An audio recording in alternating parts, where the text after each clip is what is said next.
우리 그 성경이 쓰여진 목적이 뭐죠? 성경이 쓰여진 목적. 오늘 17장에 아주 자세히 잘 나와 있습니다. 성경이 쓰여진 목적은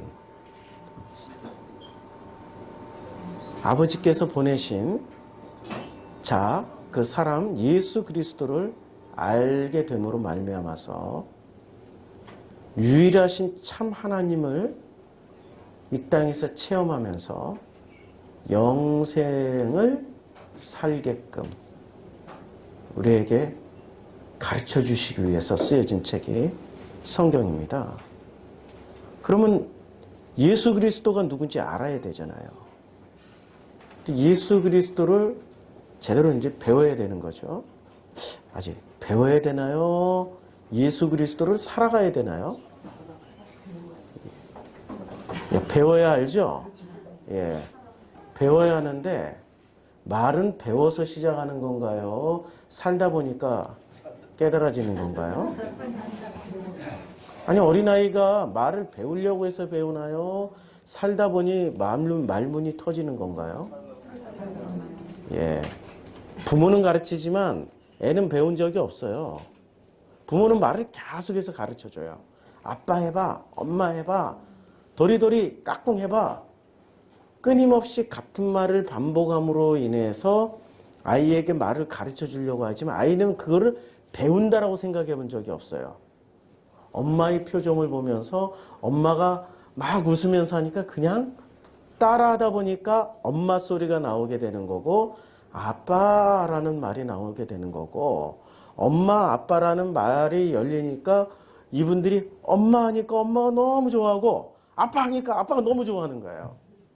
그러니까 아이는 엄마의 표정을 보고 아빠의 표정을 보고 끊임없이 반복하는 거죠.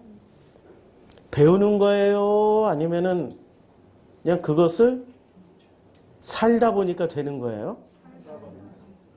이게 자꾸 배운다라는 생각을 가지고 있으면요, 영주주의자가 됩니다. 영주주의자가 영에 대한 지식이잖아요.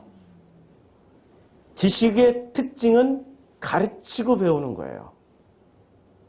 근데 복음은 가르치지만은 배우는 게 아니라 그걸 삶으로 체득하게 되고 그걸 삶으로 살아내는 거예요. 이거 굉장히 이 경계선이 모호하지만 확실합니다. 하나님을 만나서 살아본 사람은 알아요. 예수가 지금 17장 전체에서 이게 기도문이자 고백문이에요. 근데 그 말씀을 하고 계시는 거예요. 복음은 살아내는 거예요. 복음은 배우는 게 아니에요. 우리 목사들이 흔하게 하는 얘기가 있습니다. 야, 성경은 옳은데, 성경은 기가 막히게 맞는데 사람들은 안 변해. 성경 읽고 안 변하고 예수 믿고 변하는 사람 못 봤어. 일단 자기부터 안 변해. 우리 회장님들 중에 변한 분이 있어? 변했지. 더 악하게 변했지. 더 이상하게 변했잖아요. 변하긴 변해, 이상한 쪽으로. 그거 복음 맞습니까? 복음이 아니고 그걸 가리지널이라고 그래요. 오리지널의 반대. 하나님이 주신 것의 반대, 가리지널. 그건 복음이 아니란 말이에요. 짝퉁이란 말이에요. 복음은 내가 배워서 알게 되면 머릿속에 저장이 되죠. 지식이 되는 겁니다. 근데 성경에서 선악 지식은 하나님의 것일까요? 뱀의 것일까요? 하나님에 의해서 먹게 된 거예요? 뱀에 의해서 먹게 된 거예요? 그러니까 선악 지식을 가지게 되는 순간부터 나는 놀랍게도 하나님이 나의 신이 아니라 뱀신이 나의 신이 되어버리는 거죠. 그래서 창세기 3장의 아담하고 창세기 2장의 아담은 달라요. 우리 성경 수없이 찾았단 말이에요. 또 다시 찾아볼까요? 창세기 2장에서의 아담은 그것을 먹는 날에는 어떻게 된다고 그랬어요? 예, 선악을 알게 하는 나무의 열매를 먹지 마. 내가 먹는 날에는 반드시 죽어. 그러니까 선악지식을 먹은 사람은 창세기 2장의 아담은 이거 먹으면 어떻게 돼요? 반드시 죽어요. 근데 창세기 3장의 아담은 어떻게 돼요? 예, 절대 안 죽어. 예, 뱀이 여자에게 이르되 너희가 결코 죽지 아니하리라. 그거 먹으면 절대 안 죽어. 2장의 아담은 먹고 죽고 3장의 아담은 먹고 안 죽어. 똑같은 선악지식인데 2장의 아담은 반드시 죽게 돼 있어요. 3장의 아담은 반드시 안 죽어요. 뭔가 차이가 있지요. 예수가 들어오면 어떻게 돼야 돼요? 반드시 죽어야 되는 거예요. 근데 예수가 들어왔는데도 반드시 안 죽고 오히려 자아가 살아나서 더 악해져. 회장님들처럼. 그래, 개척 초기에는 그렇게 착한 사람이었고, 그렇게 정직하고, 그야말로 그냥, 있잖아요. 뭐, 헌금 한 푼에도 감동받으면서 생활비 해결했다고 막 이러더니, 어느 순간 회장님이 되더니, 그다음부터는 재산이 뭐, 전교인 중에서 최고 부자야. 부동산 부자가 돼버리고, 이상하게 변하잖아요. 죽었어요, 살았어요? 결코 안 죽어. 결코 안 죽는 이유는 머릿속에 넣어놨기 때문에 안 죽어요. 머릿속에 넣어놓고 머릿속에서 끊임없이 이 머리가 정당화시켜주는 거죠. 선악지식이 정당화시켜주는 거예요. 근데 창세기 2장의 아담은 먹고 반드시 죽어야 돼. 그거 먹고 반드시 죽었어요? 죽고 나니까 어떻게 바뀝니까?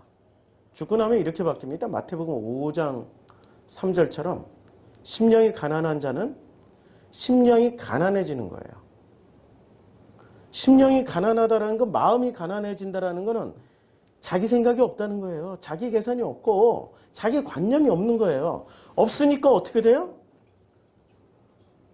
아니 없으면은 내 뜻대로 살게 돼 있어요? 아니 내 뜻이 없어졌다니까. 아버지 뜻대로 살게 돼 있어요. 바뀌었죠? 이미 죽음의 과정을 거쳤죠. 이것을 바울이 복잡하게 얘기했어요. 겉사람과 속사람, 옛사람과 새사람. 아주 복잡하게 얘기했는데 한마디로 말해서 마음이 바뀌었다. 보라, 이제는 새로운 피조물이다. 이전 것은 지나갔으니 이제는 새로운 피조물이라고 말씀하신 것처럼 같은 마음이지만 창세기 2장의 아담처럼 죽어버린 거예요. 그리고 새로운 피조물이 됐어요. 사람이 자기 생각을 가지고 열심히 노력하는 게 쉽습니까? 마음판이 싹 바뀌어버려서 사는 게 쉽습니까? 예, 마음판 바뀌면 그 순간부터 행동이 바뀌게 돼 있어요. 마음이 바뀌면은 그냥 원래 그랬던 것처럼 그 행동을 하게 돼 있다니까요. 그런데 마음은 안 바뀌고 생각만 끊임없이 생각으로 아침에 일찍 일어나야 돼. 아침에 일찍 일어나야 돼. 아침에 일찍 일어나야 돼. 죽도록 안 돼요. 생각은 끊임없이 나에게 입력을 해서 내 몸과 행동을 만들어내려고 하지만은 그게 엄청 어렵다라는 건 경험해 보신 분들 알죠? 경험 다 해보셨죠? 혹시 안 해본 분 계세요? 제가 자세히 가르쳐 드릴게. 오늘부터 40일 한번 굶어봐. 하면은 되는지. 안 된다고, 그게. 그런데 마음판이 싹 바뀌어버리면 어떻게 돼요? 일순간에 바뀌어버려요. 마음이 바뀌면은 아침에 일찍 일어나라고 알람 뭐 이렇게 여러 개 맞춰놓을 필요 없어. 자동적으로 일어나요. 원래 내가 아침형 인간이었던 것처럼 자연스럽게 바뀌어 버린다고요. 살은 사람일까요? 죽은 사람일까요? 죽은 사람은 바뀌어요. 그런데 살아있는 사람은 끊임없이 살아있는 자기에게 명령을 해요. 아침에 일찍 일어나야 된다. 반드시 정직하게 살아야 된다. 거짓말하지 말아야 된다. 주일날은 꼭 예배드려야 된다 하고 들어오자. 우리 교회 한 분 계셔. 우리 교회 20년 동안 모태신앙으로 열심히 교회 나오다가 드디어 자의식을 갖기 시작했어요. 그러니까 자의식을 갖게 살아났다니까. 살아났어요. 살아났어요. 드디어. 매우 긍정적인 일이에요. 그전에는 아무 생각 없이 엄마만 따라다녔어.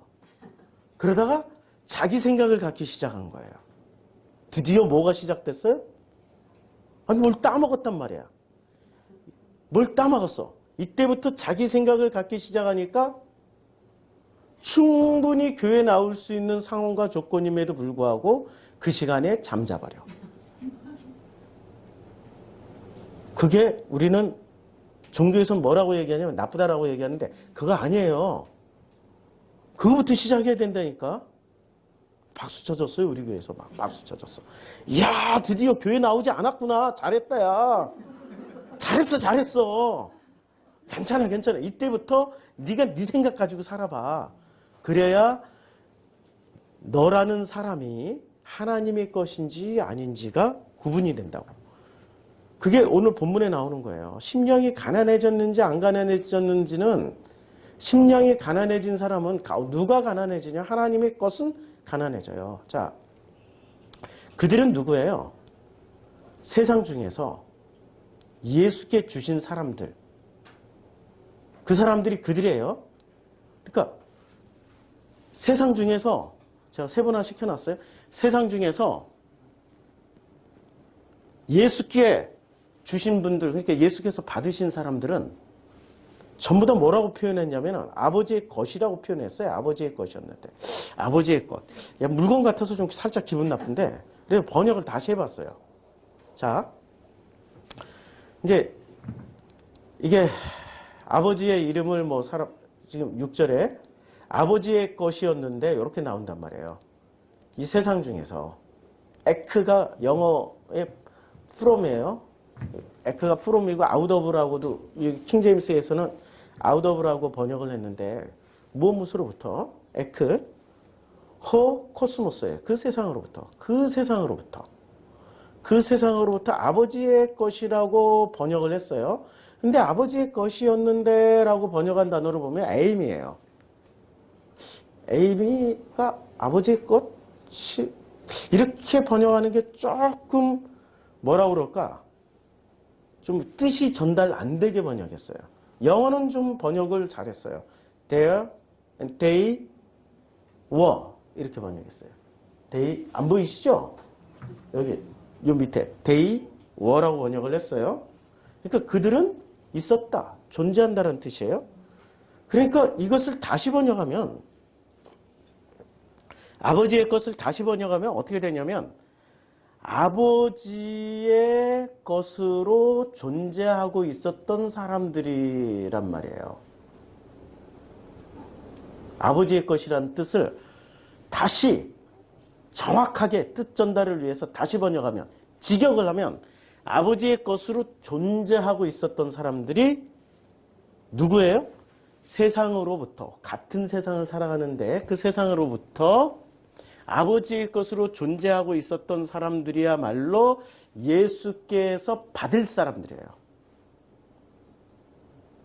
아버지께서 예수께서 주신 사람들이니까 예수께서 받을 사람들이라고요. 그럼 아버지의 것으로 존재해야 되는데 아버지의 것이 뭐죠? 그게 뭐냐면 아버지의 말씀을 지키고 있는 사람들이에요.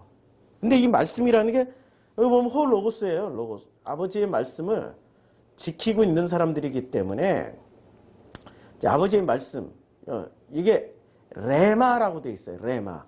근데 레마가 뭘까요? 레마. 로고스와 레마의 차이죠. 자, 제가 이렇게 쓰면은 이해를 하려 로고스 그냥 이렇게 쓸까요? 그냥 로고스라고 쓸까요? 로고스 여기 지우고 쓸게요.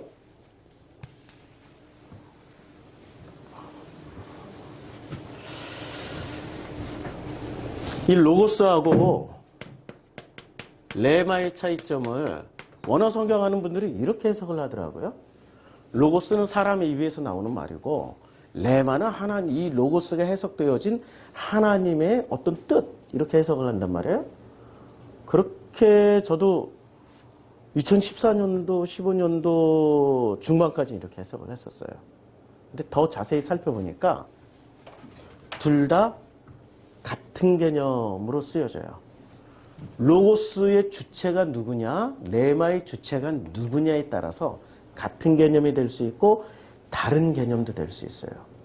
로고스의 주체가 사람일 경우에는, 그러니까 로고스나 레마나 이 주체가 사람일 경우에는 로고스는 철저하게 어디에 속해 있어요? 코스모스에 속해 있어요. 세상에 속해 있어요. 세상에 속해 있어요. 근데 로고스의 주체가 사람이 아니고 하나님일 경우에는 로고스나 레마나 다 어디에 속해 있어요?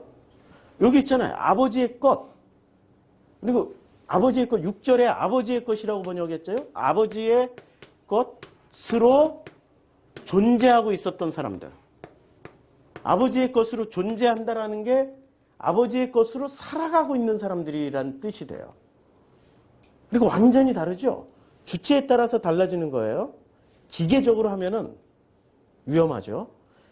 정답이 왜 위험하냐면 정답을 머릿속에 넣으면은 그 말씀이 나를 변화시킬 것 같은데 안 바뀐다니까요. 그런데 이 말씀이 내 머릿속에 들어오는 게 아니라 내 마음판에 들어와 버리면 어떻게 돼요? 그냥 내 행동은 자연스럽게 언제 그랬냐는 듯이 확 바뀌어 있어요. 그렇게 주구장창 공부해라 한다고 해서 바뀌는 애가 누가 있어요. 그런데 공부를 해야 되는 어떤 마음이 확 들어와 버리면 바뀐다니까요.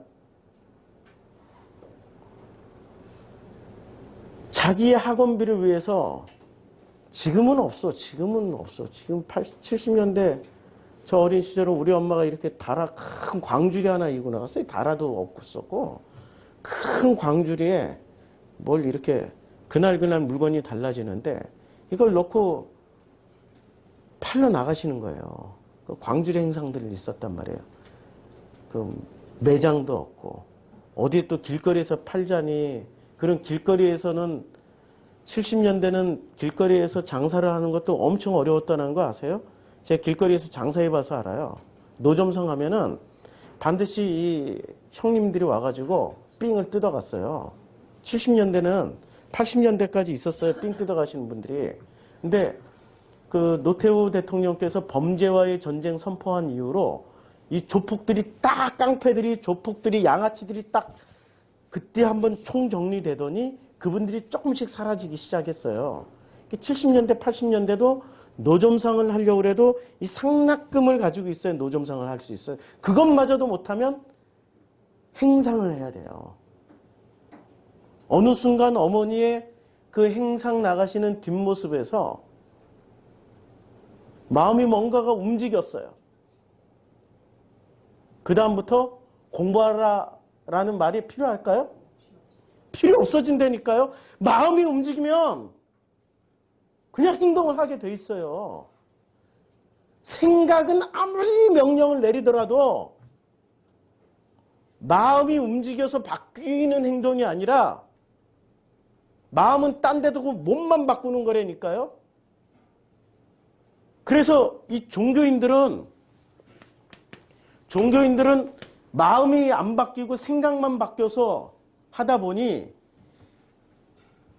이게 우리 회장님들이 가난했을 때는 그 행동을 그냥 겸손한 행동을 하는데 돈이 생겨 권력이 생겨 사람이 따로 뭐든지 할 수 있어.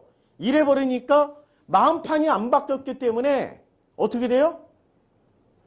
생각을 슬쩍 내려놓고 자기가 그 생각이 그동안에 뭐를 했어요? 몸을 못하게 만들었잖아요.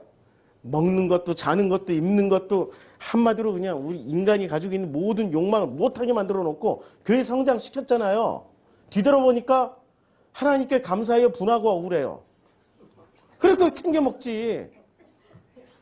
마음은 안 바뀌고 생각이 몸을 통제해버렸으니까 몸에서 나오는 그 모든 것을 통제했으니 그걸 하나도 못했잖아요. 분하고 억울하죠. 입술로는 절대 그렇게 고백 안 한다니까. 입술로는 얼마나 은혜롭게 하는데 노하우가 있어서 저처럼 이렇게 거칠게 얘기 안 해요. 저처럼 이렇게 거칠게 설교 안 한다니까. 말씀 한마디 한마디가 너무 은혜로워. 할렐루야. 아유 진짜 오글거려서 오륜교회 가가지고 오글거려가지고 이게 정말 힘들었어요. 절대 마음이 바뀌어야지 진심이라고 그러는 거지, 생각만 바뀌어서 나오는 행동은 진심이 아니에요. 예수가 받는 것은 아버지의 것으로 이 땅에서 계속 살고 있었던 사람들, 이 세상에서, 세상으로부터 그 사람들을 불러내는 거예요. 이게 17장의 결론이 나오게 해서 10장의 장면이 필요한 거죠. 요한복음 10장에서 예수님이 말씀하십니다. 예수님이 뭐라고 말씀하시냐면, 자, 예수님이 뭐라고 말씀하시냐? 나는 선한 목자라. 나는 선한 목자라고 말씀하세요. 그리고 나는 선한 목자라, 나는 내 양을 알고 양도 예수를 안다라고 지금 말씀하시잖아요. 양도 예수를 아는 것이. 그렇죠? 그리고 아버지께서 예수를 아시고 예수께서 아버지를 아는 것 같으니 나는 양을 위해서 목숨을 버린다. 그럼 양도, 그러니까 아버지의 것으로 존재하고 있었고 살아가고 있었던 사람들은 누구를 알아요? 예수를 아는데 뭐를 통해서 알아요? 로고스 레마를 통해서 안다라는 얘기예요. 그 말씀을 머리로 받아들이는 게 아니라 뭐로 받아들이니까? 마음으로 받아들이니까 그냥 아는 거예요. 아니, 마음에는 설명장치가 필요하나요? 우리말에 참 놀라운 말이 있습니다. 마음대로 마음 먹은 대로. 마음 먹은 대로 살아보신 분 있어요? 마음 먹은 대로? 그것 때문에 여기 왔잖아요. 마음 먹은 대로 살고 싶어서 왔잖아요. 아니, 생각대로는 살아봤잖아요. 생각대로. 우리가 생각하면 제일 먼저 뭐부터 해요? 이렇게 동그라미 그리고, 그 다음에 이렇게, 그리고 뭐 해요? 취침. 공부. 아니, 이런 거 했잖아요. 우리가 생각을 가지면 제일 먼저 계획표부터 그리잖아요. 근데 마음은 계획표가 필요 없다니까요. 마음 먹은 대로 해도 계획표, 이 생각대로 만들어 놓은 이 계획표보다 훨씬 더 훌륭하게 살아요. 근데 마음대로 살아본 적이 없는 거야. 하나님은 우리에게 생각을 먼저 주셨을까요? 마음을 주셨을까요? 그게 하나님의 형상이에요. 마음 먹은 대로 살아갈 수 있게 그래서 마음 먹은 대로 어떻게 해요? 생육하고 번성하고 다스리고 하라고 그랬단 말이에요. 그런데 창세기 3장에 딱 들어가는 순간 마음 먹은 대로 살지 못하게 뭐가 들어와 버렸어요? 선악 지식이 생각이잖아요. 관념이 생각이라니까요. 지식이 관념이 돼버리고 그 관념이 우리를 이렇게 살아야 돼, 저렇게 살아야 되라고 끊임없이 가르쳐주고 있어요. 우리는 마음대로 살지 못하고 관념에 따라서 살게 만들어져 버린 거예요. 그게 창세기 3장의 아담의 모습이라고요. 관념은 얼마나 무섭냐면, 제가 관념이 깨지는 시간, 터닝 포인트가 2번 있었습니다. 첫 번째가 5.18 광주 사건이었어요. 그 이전까지 저는 아주 극보수주의자였어요. 김창룡 검사가 세상에서 제일 좋은 검사. 모르시죠? 반공검사 김창룡 검사. 빨갱이 두드러 잡는 김창룡 검사. 어렸을 때 라디오만 틀면 김창룡 검사가 그때는 그 시절이었어요. 1970년대는 라디오만 틀면 나왔어요. 무슨 빨갱이를 때려잡아야 돼 목소리도 뭐 그래가지고 그분이 제일 멋있었어요. 빨갱이 때려잡아야 돼. 그 70년대 제 모습이었단 말이에요. 저는 이 땅에는 오직 빨갱이 없는 나라, 그런 나라를 꿈꿨어요. 근데 5.18 광주를 제가 철도고등학교 다닐 때 놀랍게도 우리 반이 총 45명인데 세상에 전라도 애들이 20명이에요. 우리는 전국에서 다 모여드는 학교니까. 그 중에 광주 애들이 10명이에요. 서울 애들은 한 7명인가? 밖에 안 됐어요. 먹고 살 길이 없으니까 그냥 주구장창 공부해서 올라온 거지 뭐. 근데 이 친구들이 방학 끝나고 여름방학 끝나고 갔다 오더니 말이 없어져. 그리고 지들끼리만 얘기해. 그때부터 알기 시작한 거예요.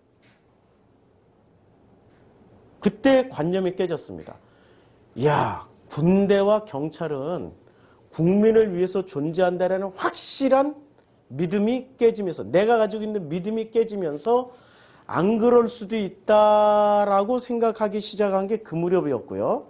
그리고 이걸 어디 가서 확실하게 검증을 받았냐면 아프리카 선교사로 있을 때 제복 입은 경찰들, 군인들이 허가받은 강도의 도둑들이었습니다.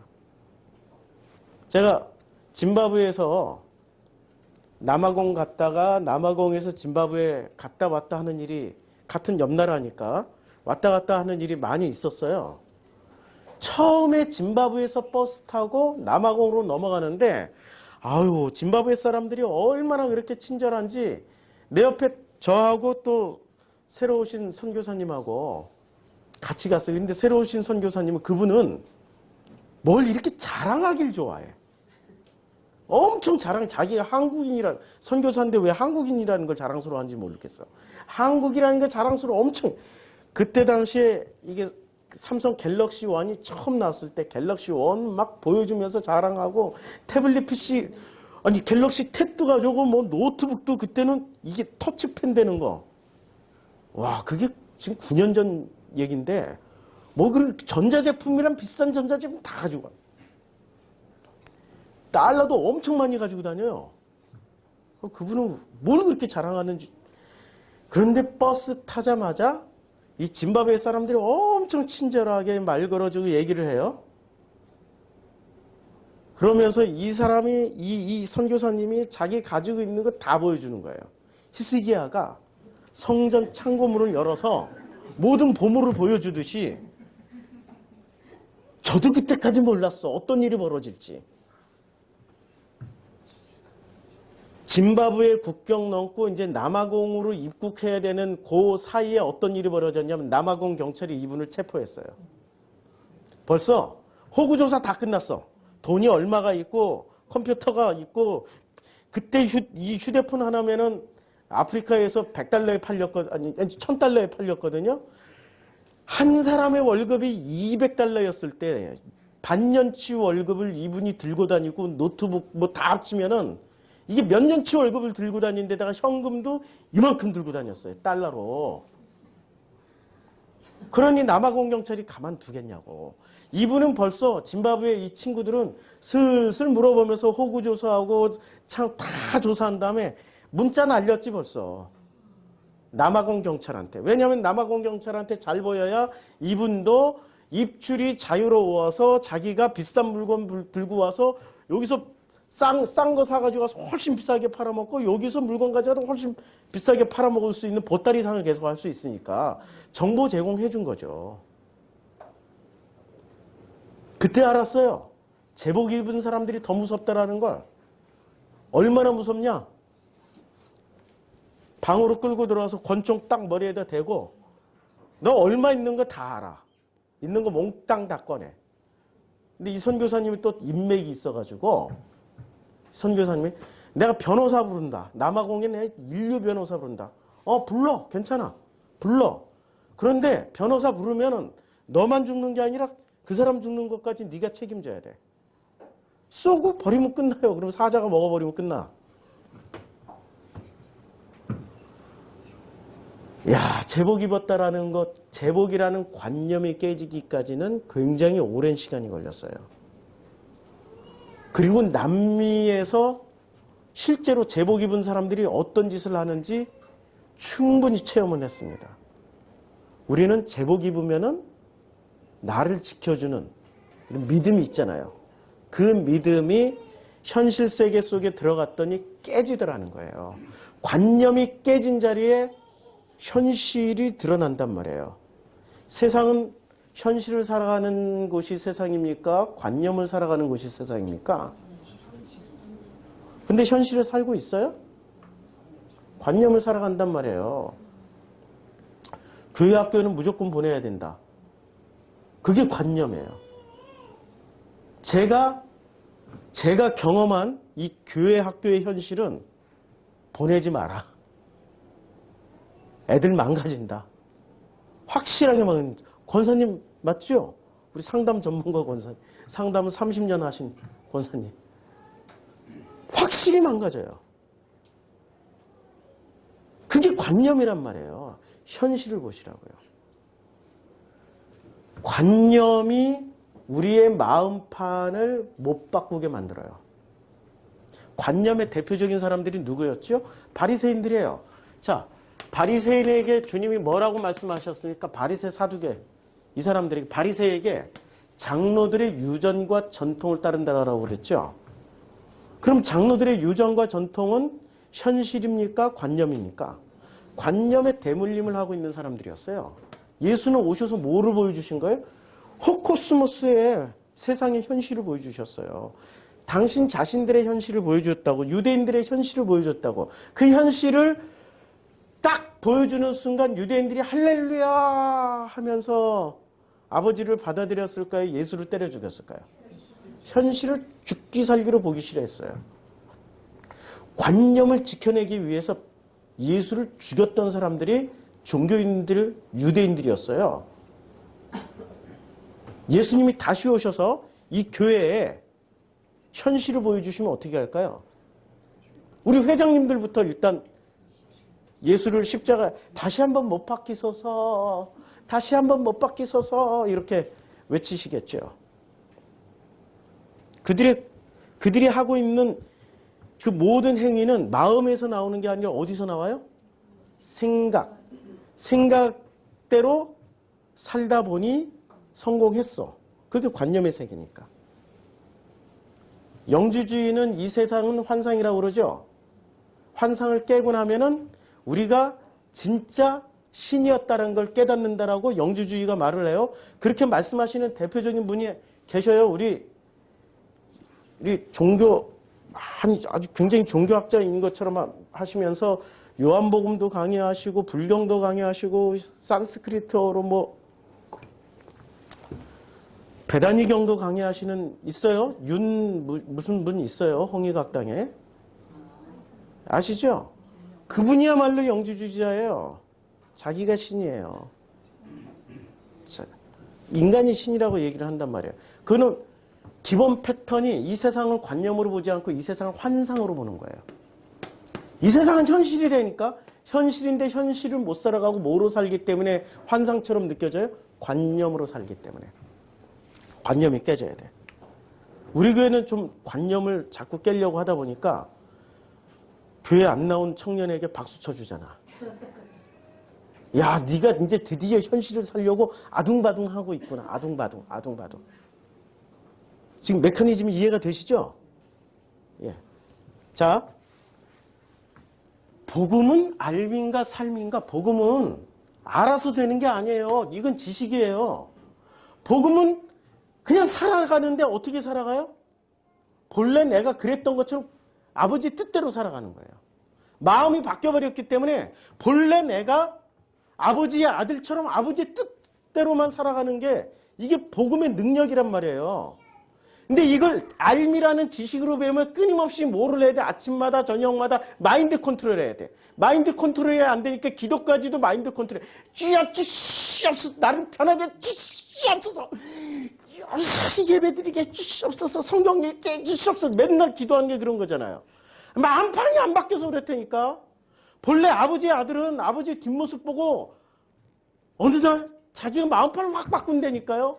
그 아버지의 뒷모습이 뭐예요? 예수 십자가의 모습에서 보는 거지. 예수 십자가를 통해서 아버지를 만난 사람은 마음판이 바뀌어서 뭐 그런 기도 안 해요. 하지 말라 그래도 본래 내 건데. 그렇게 살아간다니까요. 성경에서 말씀하신 그 모든 일을 그냥 살아낸다니까요. 그래서 알미 아니라 삶으로 살아내는 거고요. 그리고 이 성경은 교훈집이에요? 잠언 같은 교훈집 아니죠? 성경은 놀랍게도 역사책입니다. 왜 역사책으로 기록되었을까요? 성경을 잠언집처럼 멋있는 말들 이렇잖아요. 뭐 나는 내일 지구가 멸망해도 오늘 사과나무 한 그루를 심는다. 내가 7번 넘어지더라도 8번째는 반드시 일어나서 성공하리라. 멋진 말이 많잖아요. 아니, 성경에 그런 말이 있어요? 없죠? 성경에 희한하게 역사만 기록되어 있어요. 역사. 잠언 빼고 시편, 잠언, 전도서 빼고 이것도 사실 다 들여다보면 역사가 그대로 다 들어있는 책들인데 이걸 해석을 못하니까 그냥 잠언이라고 얘기를 해놓은 것뿐이에요. 근데 성경은 기본적으로 역사로 쓰여져 있어요. 창세기부터 시작해가지고 말라기까지 전부 역사란 말이에요. 구약 성경은. 그런데 이 역사, 이 창세기부터 말라기까지의 역사의 핵심이 뭔가요? 이거 보면 알죠. 자, 오늘 성경 역사를 한번 가볍게 말씀하고 한번 넘어가 볼게요. 성경은 창세기 1장부터 여기 1장부터 11장까지는 이걸 원역사라고 그래요. 근데 이 원역사는 너무나도 짧게 압축이 되어 있기 때문에 이걸 해석할 수 있는 능력이 별로 없어요, 사람들에게. 그런데 이 원역사를 해석하기 위해서 창세기 12장부터 말라기까지 아브라함을 통해서 우리들에게 역사를 보여주셨어요. 그럼 이 역사는 어디에 들어가 있어요? 창세기 1장부터 11장 사이에 들어가 있는 거죠. 이걸 풀어 쓴 게 지금 창세기 12장부터 말라기까지예요. 그럼 아브라함, 이삭, 야곱은 어떤 사람들이 읽어가지고 또 아브라함부터 시작해서 아브라함으로 끝났어요. 그래서 이제 아브라함에서 아브라함으로 바꿔줬어요. 이런 디테일에 목숨을 걸으시는 분들이 있어요. 디테일은 명품이나 디테일이 있는 거지. 짝퉁이 이런 거 가지고 목숨 걸면은, 이런 거 가지고 목숨을 걸면은 안 되는 거죠. 자, 아브라함, 이삭, 야곱 그리고 나서 이 사람들이 어디로 갔습니까? 애굽에서 400년 동안 살다가 출애굽했죠. 출애굽해서 가나안 땅에서 정착하면서 왕조를 세웠죠. 그 왕조의 역사가 나오죠. 북이스라엘, 남유다 이 역사가 계속 지속되다가 아시리아와 바벨론에 의해서 멸망을 당합니다. 멸망당하고 포로기를 살다가 400년 동안을 선지자도 예언자도 없이 암흑기를 살아요. 이 중간기라고 그래요. 신구약 중간기. 그러다가 느닷없이 예수님이 떡 하고 나오십니다. 그러면 이게 이제 성경의 역사, 이렇게 대부분 성경이 읽어지네부터 시작해서 신학대학 가고 뭐를 하든지 다 가르쳐주는 게 딱 이것만 가르쳐주잖아요. 근데 이 역사는 무엇을 얘기하기 위해서 아브라함부터 시작해서 예수 십자가까지를 기록해놨을까요? 무엇을 가르쳐주기 위해서? 예수 가르쳐주기 위해서.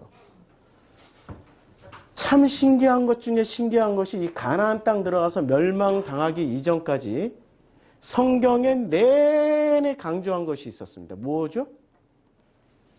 성경 가나안 땅 들어가면서부터 마지막까지 하나님이 기다렸던 그 행위, 메시아가 아니고요.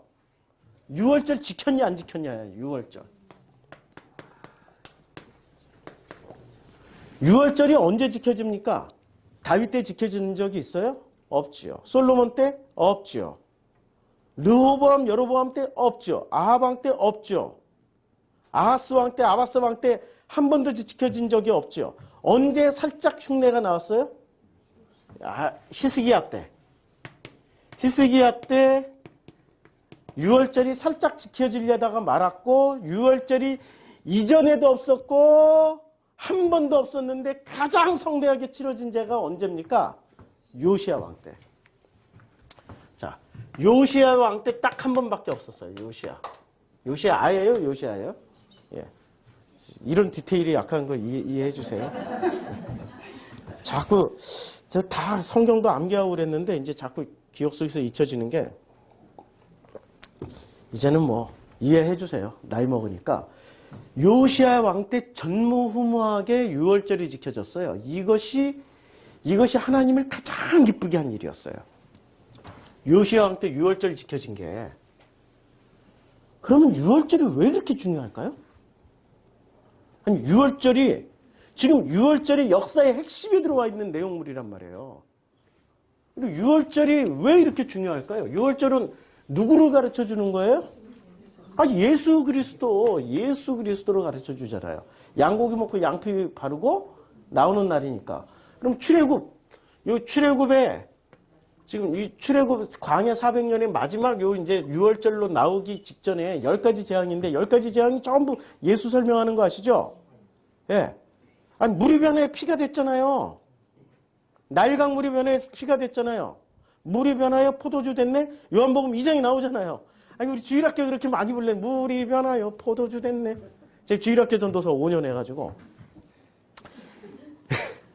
그러니까 뭘 설명해 준 거예요?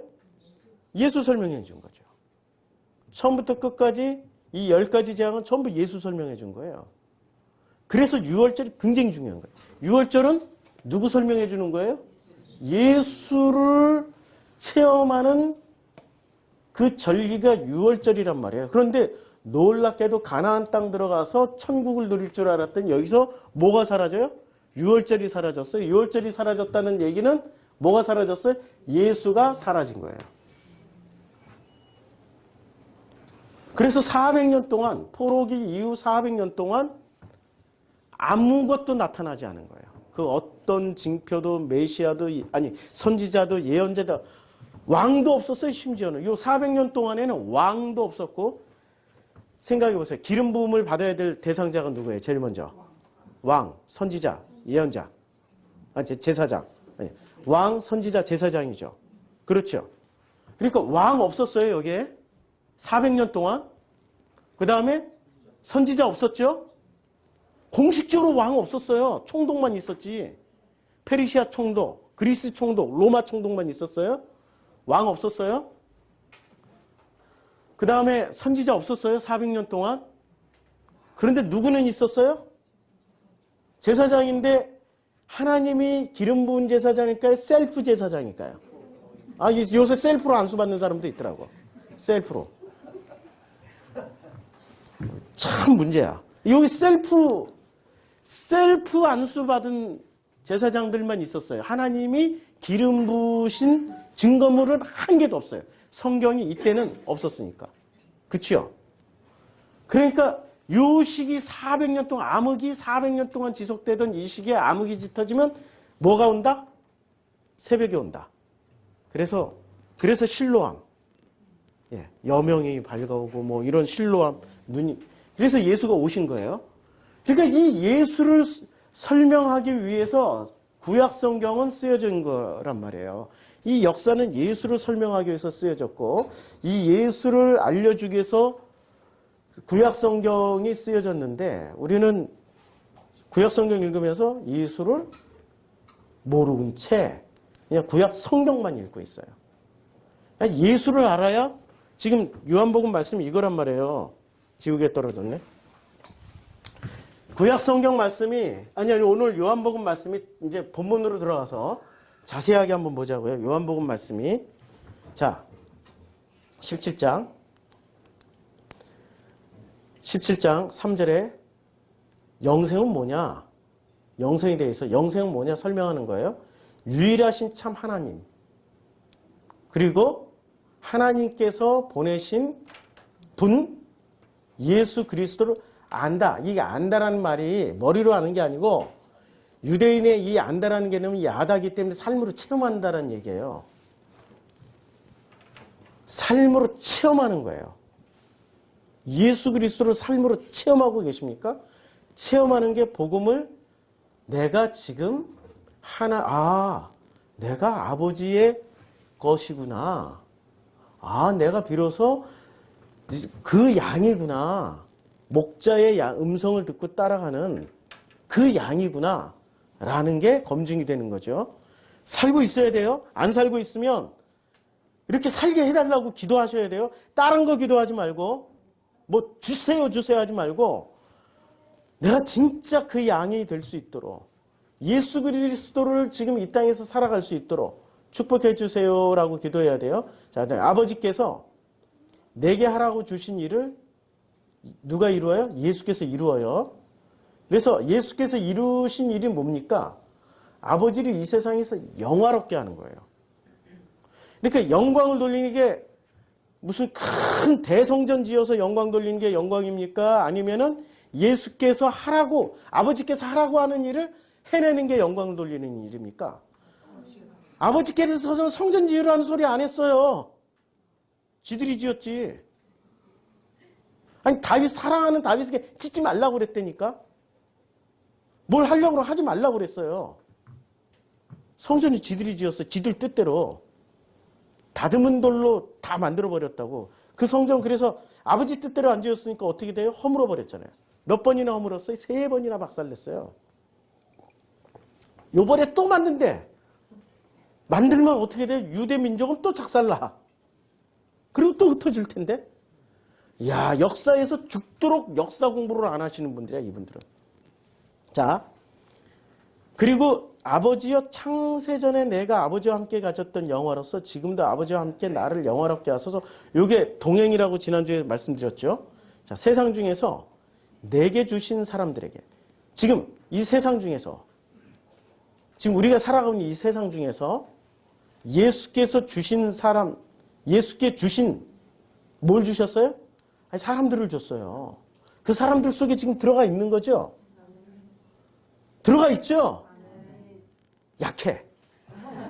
아니, 마음판에 벌써 새겨진 사람 아마 안 하고 나오는데 이게 긴가민가 하고 생각을 좀 돌리고 있으면은 아직 안 들어갔다라고 보시면 돼요.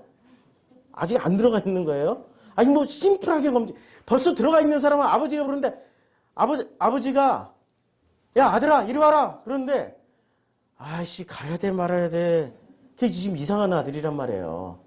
근데 아버지가 부르면 가서 보면 뭐가 있어요? 명절날 떡이 있고 맛있는 게 있고 선물이 있으니까 어떻게 돼? 부르자마자 어떻게 해요? 아멘 하고 달려가는 거죠. 자, 세상 중에서 예수님께 주신 그 사람들, 우리 성도님들이기를 소원합니다. 예. 그리고 예수께서 아버지의 이름을 나타냈어요. 예수께서 나타낸 거는 누구의 이름을 나타냈어요? 예수 당신의 이름이에요? 아버지의 이름이에요? 아버지의 이름을 나타냈다니까요. 그런데 지금 종교는 예수 이름만 믿으려고 그래요. 아버지 이름, 아버지 뜻까지 안 가요. 그들이 누구예요? 세상 중에서 예수께 주신 사람들. 그 사람들은 아버지의 것이었는데, 요거 번역 다시 했죠? 아버지의 것으로 존재하고 있었던 사람들이었는데, 존재는 하고 있었지만, 아직 아버지가 누군지를 확실하게, 이게 긴가민가 하고 있었단 말이에요. 존재는 하고 있었는데. 그런데 그분들을 예수께 주셨어요. 그래서 그들은, 아버지의 것으로 존재하고 있었던 그분들은 아버지의 말씀을 어떻게 해요? 그러니까 아버지의 것으로 살고 있었단 말이에요. 계속 지키고 살았어요. 근데 이게 불가능의 영역이라는 거 아세요? 바리새, 사두개, 제사장들이 이 400년 동안 어떻게 가르쳤었어요? 아버지의 것으로 가르치지 않고 누구 것으로 가르쳐줬어요? 자기네들 것 관념으로 가르쳐줬는데도 불구하고 이분들은 놀랍게도 자기네들 것 관념, 그동안 배워먹은 걸로 사는 게 아니라 끊임없이 아버지의 것으로 생존하고 있었고 아버지의 것으로 살고 있었단 말이에요. 놀라운 일이 벌어진 거예요. 그래서 아버지의 것으로 살고 있었던 이 사람들을 예수께서 부르시자마자 이 사람들은 어떻게 대답하고 왔어요? 아멘! 하고 그냥 무조건 달려왔어요. 그런 사람들이 되기를 소원합니다. 예. 지금 그들이 누구예요? 아버지 것으로 살고 있었던 그들은 아버지께서 내게 주신 것이 다 누구로부터 온 겁니까? 아버지께로부터 온 걸 알고 있어요. 그래서 예수는 아버지께서 내게 주신 말씀들을 누구에게 줬어요? 아버지의 것으로 살고 있었던 그분들에게 주었어요. 그래서 아버지 것으로 살고 있었던 그분들은 이것이 뭐예요? 아버지의 말씀을 받고 로고스, 그게 로고스고 렘하고 다 상관없어요. 아버지의 말씀을 받고 어떻게 돼요? 예수가 아버지께로부터 나온 줄을 참으로 알게 되는 거예요. 아니 우리가 지금 예수가 아버지 입으로부터 왔다라는 것을 우리 마음판이 움직여서 알게 된 거예요? 우리 지식으로 알게 된 거예요? 지식으로 알게 되면 어떻게 돼요? 끊임없이 마인드 컨트롤 해야 되죠. 근데 마음으로 알게 되면 어떻게 돼요? 그냥 안 되니까 체험하면 예수를 살아가고 있는 사람들이 돼. 예수를 살고 있어요. 근데 아버지께서 그리고 예수를 보내신 줄도 이 사람들은 당연히 믿고 있었던 거죠. 그래서 예수께서 누구를 위하여 기도를 해요? 아니고 누구를 위해서 기도를 해요? 아버지 것으로 살고 있던 그분들을 위해서 기도를 한단 말이에요. 아버지를 위해서 비는 게 아니고. 놀랍죠? 누가 중보를 해주고 있어요? 누가 우리를 섬기고 있어요? 그렇죠. 하나님은 예수가 오신 목적은 우리를 부리고 통제하고 함부로 하기 위해서 오신 게 아니라 뭐 하기 위해서 왔어요? 섬기기 위해서. 이거 얼마나 놀라운 복음입니까? 아니, 섬김 받고 계십니까? 섬김 받으셔야죠. 섬김 받으셔야죠. 그래서 우리를 위해서 지금 기도하고 있어요. 우리를 위해서 비옵나니 이제는 예수가 비옵는 것은 예수가 비온다는 게 간절히 기도하는 거예요. 예수께서 간절히 기도하는 것은 세상을 위함이 아니에요. 이 세상을 위해서는 기도 안 한다니까 예수도. 얼마나 무서운 말이에요. 이거 진짜 무서운 말이죠. 누구만을 위해서 기도해요? 아버지의 것으로 계속해서 살고 있었던 그 사람들. 그리고 예수가 아버지의 말씀을 전하러 왔다는 거 알고 있는 사람들. 그리고 예수를 그 말씀을 통하여서 예수를 살고 있는 그 사람들을 위해서만 기도하는 거예요. 그것도 그냥 기도가 아니라 간절히 기도한다는 것을 표현하기 위해서 비옵나니 이렇게 표현을 하고 있어요. 번역을 그렇게 했어요. 세상을 위함이 아니에요. 예수께 주신 자들을 위해서 뭐를 해요? 비옵나니 기도하고 있는 거예요. 그래서 아버지의 것으로 살고 있었던 그 사람들은 아버지의 것이기 때문에 아버지의 것이에요? 예수 거예요? 아버지 거예요? 더 훨씬 더 업그레이드 된 거죠. 예수 것에서 아버지 것으로 업그레이드 됐으니까 예수도 아버지께로부터 왔으니까 얼마나 놀라워요. 이걸 오늘 체험하는 사람 마음판이 바뀌어서 그냥 살아갑니다. 마인드 컨트롤 할 필요 없어요. 그냥 살아갑니다. 자, 내 것은 예수의 것은 다 누구의 것이에요? 이제 예수의 것은 다 아버지의 것이면 이제 아버지의 것으로 살고 있었던 사람들은 다 누구 것이에요? 아버지의 것을 받아서 지금 살고 있죠. 그렇게 누리고 있나요? 살고 있나요? 이러면 여기서 또 우리 관념은 돌아가. 아니 내가 원하는 거 하나도 안 해줬잖아요. 내가 강남에 빌딩 하나 달라고 그랬더니 왜 빌딩은 안 주고 사골세만 주시냐고. 왜 월세 주시냐고. 기분 나빠. 이 사람이 마음판이 바뀐 건가요? 아직도 생각으로 지금 믿고 있는 건가요? 이건 생각으로 믿고 있는 거라니까요. 마음판이 바뀌면 그 어디나 하늘나라야. 사골세를 살더라도 거기가 아버지의 것이고 아버지를 체험하는 자리고 아버지를 누리는 자리고 예수의 섬기심을 받는 자리란 말이에요. 그 자리를 살고 계십니까? 그걸 살고 계셔야 되는 거예요.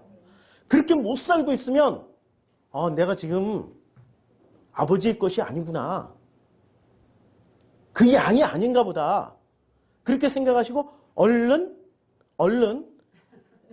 저 선한 목자 찾아가세요. 그냥. 당신들이 생각하는 선한 목자를 찾아가시라고. 거기 가면 빌딩도 줄 수 있어.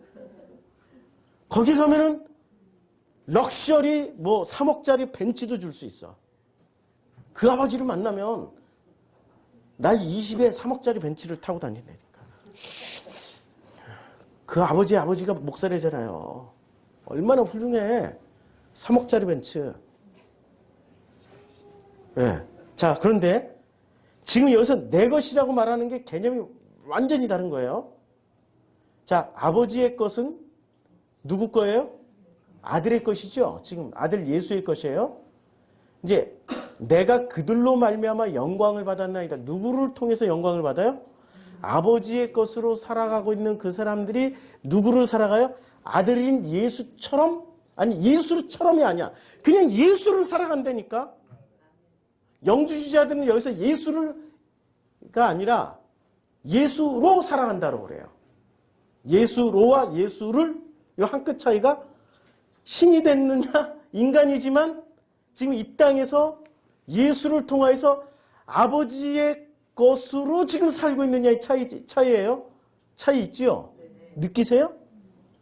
신이냐 피조물이냐의 차이인데 그들은 신이 되려고 그래요. 아버지를 예수로 살아간다라고 하면서 지들이 예수가 돼요. 예수처럼 섬기러 오신 분도 아니고 그분들은 예수처럼 되어서 예수 이꼴 하나님이니까 하나님처럼 되어서 섬기심을 받으시려고 그래요. 아니 나이 80이 돼가지고 세상에 나이 70, 80 돼서 예? 아, 참 말하기 부끄럽죠. 진짜 부끄럽죠. 그렇게 살아가는 사람들이 구로동에 다 모여있어. 신기하게. 이 구로동이 다 모여있다니까. 아 진짜 이 구로동이 희한한 동네야. 자, 그래서 내가 그들로 말미암아서, 그들이 누구예요? 아버지의 것으로 지금 살아가고 있는 그 사람들로 말미암아 이미 영광을 다 받았어요. 그럼 영광을 돌리는 조건이 뭐예요? 교회 건축? 왕창 헌금? 이런 거 아니에요? 예수를 살아가고 있는 그 사람들, 그러니까 예수처럼, 예수가 아들이잖아요. 그 아들처럼 아들을 살아가는 거예요. 그냥 아들을 살아가는 그들로 이미 영광을 다 받았고 영광을 돌리고 있는 거예요. 이게 복음입니다. 어렵나요? 안 어렵죠? 너무 쉽죠? 그런데 지금 제가 하고 있는 이 설교를 들으면서도 너무 어렵도다. 무슨 말을 하는지 모르겠다. 이러신 분들은 아직도 마음으로 듣는 게 아니라 뭐로 들어요? 머리로 들어. 아직도 지식으로 챙겨 먹으려고 그래. 지식을 차곡차곡 곡간처럼. 이 곡간이 이게 창고란 말이에요. 이 곡간에 지식을 차곡차곡 쌓아서 요게 이렇게 그릇이에요. 차곡차곡 쌓아서 만땅이 되어가지고 만땅이 되면은 흘러 넘치는 지경까지 가야 만족하겠다라고 생각하고 이 땅에서 이렇게 차곡차곡 쌓아놔요. 흘러 넘치는 만큼 하늘나라에서도 요걸 그대로 누린다고 생각해요. 이게 관념이고 생각이고 이걸 믿음이라고 챙겼는데 우리 하나님 방식은 이게 아니라니까. 자, 창세기 1장에 이미 다 주셨어. 너무나도 놀랍게 창세기 1장에 하나님이 자기의 형상 곧 하나님의 형상대로 사람을 창조하셨어요. 그리고 하나님이 그들에게 복을 주시면서 생육하고 번성하여 땅에 충만하라. 정복하라. 바다의 물고기와 하늘의 새와 땅에 움직이는 모든 생물을 다스리라. 그리고 온 지면에 씨 맺는 채소 모든 채소와 씨 가진 열매 맺는 모든 나무를 주너라. 너희 먹거리가 되리라 하셨으니 다 받았죠. 이미 차고 넘쳐요. 다시 그릴게요. 지우개. 이미 이렇게 차곡차곡 쌓는 개념이 아니라 이거는 지금 어떤 개념이에요? 이 땅의 선악, 이 땅의 논리 개념이고 호코스모스의 개념이고 우리가 하나님의 형상으로 만들어졌음이 이미 여기서 이걸 샘물이라고 그랬죠. 예수는. 여기 뭔가 샘이 퐁퐁퐁퐁 솟아나가지고 끊임없이 넘치고 있는 상태예요. 지금. 예수가 이걸 샘이라고 그랬단 말이에요. 이해가 되죠? 퐁퐁퐁퐁 넘치고 쓰는데 아니 이게 항아리가 나는 1달란트짜리밖에 안 받아가지고 이거 다 받았으면 오링 날 것 같아서 못 받아 쓰겠어요. 이러고 땅에다 묻어놨어. 그런 인간들이 꼭 있다니까. 걱정하지 말라고요. 그래서 엘리사를 통해서 보여주잖아요. 그릇 다 가져와. 기름 부어줘. 그치요? 기름을 붓는 그 그릇이라고요. 이게 거꾸로 뒤집어서 다 부어도 어떻게 나와요? 계속 나와. 퍼도 나오고 거꾸로 뒤집어도 나오고 퍼도 나오고 뒤집어도 나오고 퍼도 나오고 뒤집어도 나와요. 믿어지십니까? 이미 다 주셨다니까. 왜? 아들이니까. 이걸 그냥 누리고 살으시라고요. 그런데 왜 못 누리냐면 내 기준치가 아버지의 것에 있지 않고 누구 것에 있어요? 예, 코스모스 안에 있으니까 꼭 나는 성공의 표시로 빌딩을 한 채 가져야 되고 하나님의 축복의 표시로 내 자녀 중에 하나는 꼭 서울대 가야 되고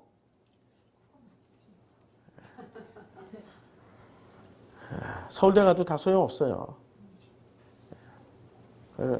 별거 아니더라고요. 별거 아니에요, 그거. 다 행복하게 사는 게 아니더라고요. 누가 행복하게 사냐? 아주 간단해요. 아버지의 것으로 살아가는 사람들이 제일 행복해요. 행복하게 살아가는 우리 성도님들 되기를 주님의 이름으로 축원합니다.